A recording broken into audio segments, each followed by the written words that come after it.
afternoon, YouTube. How's it going, everybody? Beautiful sunny day here in New England. We went ice skating this morning. I said to my stepson, I wonder how many of your classmates get to wake up early and go ice skating on their own lake before school. And he said, none of them. I'm turning him into a little rich boy. He already thinks he's rich. He wants to be rich. He has a screensaver of piles of money on his iPad. I love it. I love it. They're so influenced. He's 10 years old now, and they're at the age where they're just so influenced by you.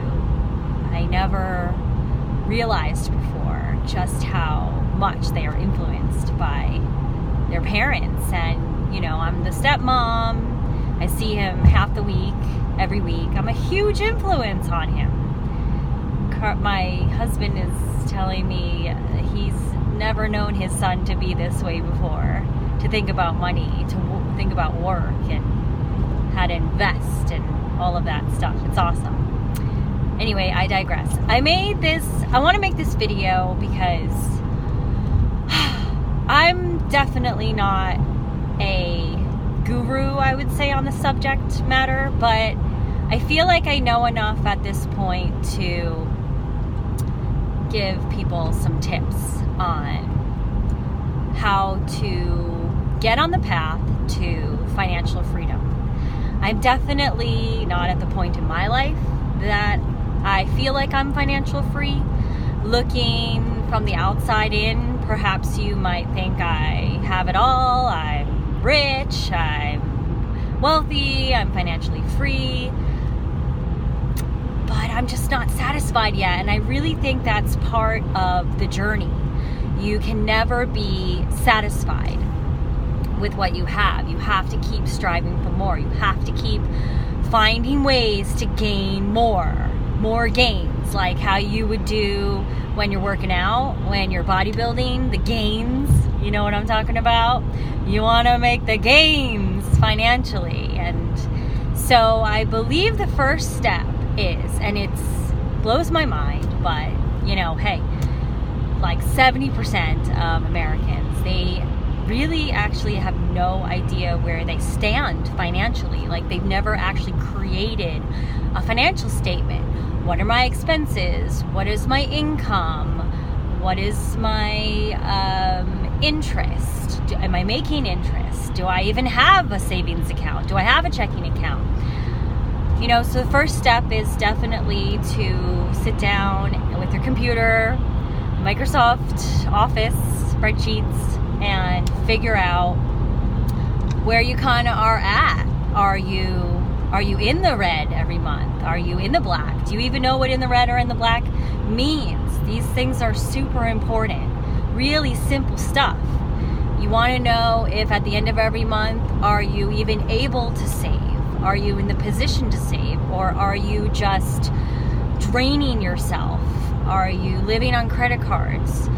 Do you even know that there is another option to credit cards? Like, people live on their credit cards because they can't afford the things that they want to get, and then they have these huge interest bills that they have to pay, like 13-14%, when you could take out a loan from your bank for 5% and get all the crap you want and pay less than half interest. I mean, interest is a bitch. It's the worst. It'll make you broke. Now, I'm not saying that debt is bad. You definitely want some debt in your life. And if you're smart, you will use debt to your advantage. You will use debt to gain you more wealth. And that's like, 10 steps from now. But the very first thing you want to do is figure out the status of your finances. And once you figure out if you could even afford to have some money left over at the end of every month, what are you doing with that money? Are you putting it in a checking account where it's not earning any interest? Are you putting it in a savings account where it's earning like maybe 0.5% if you're lucky? The banks are stealing from you. They're thieves. So one thing you can do, and this is what my stepson asked me to do recently, we opened up a custodial brokerage account. Whoops, sorry. That's what I get for making this video while I'm driving, but I just feel really passionate about it. All right, I'm gonna try to hold this here.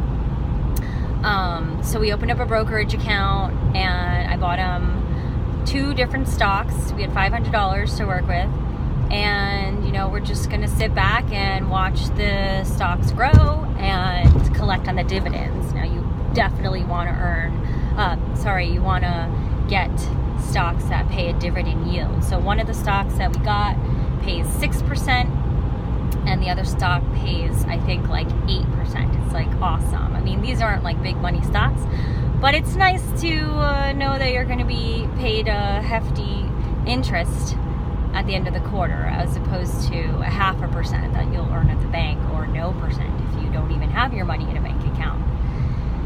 You got to understand, people, if you hold cash without earning interest, you're basically stealing from yourself, because every year when inflation goes up and up and up, and it does by a whole heck of a lot, you're losing tons of potential income. So get your finances straight and think about opening a brokerage account where you can invest in some stocks, that are not too expensive. Right now we have AT&T. We just got a few of those.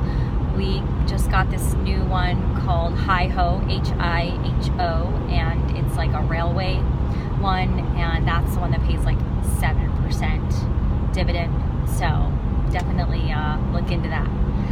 So next time we'll get into more details. This is the first of many videos that I plan to make on this subject, and I'm still learning, so I will share with you for sure every time I learn something new. Till next time, have a wonderful, profitable day.